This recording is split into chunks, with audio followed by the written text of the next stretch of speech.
All right. I know I did a lot of faffing about off camera to get this running, but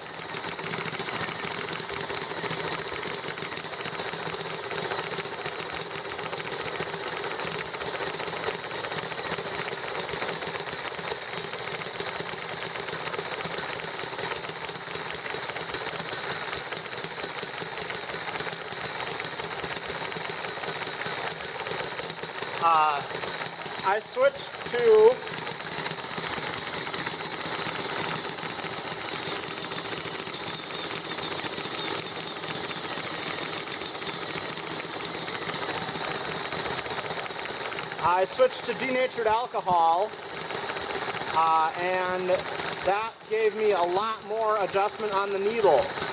So I'm getting much better response on the needle adjustment, and then the ET1 wants to run on this. So I've got it hooked up on one of the generators, and we will see what's going on.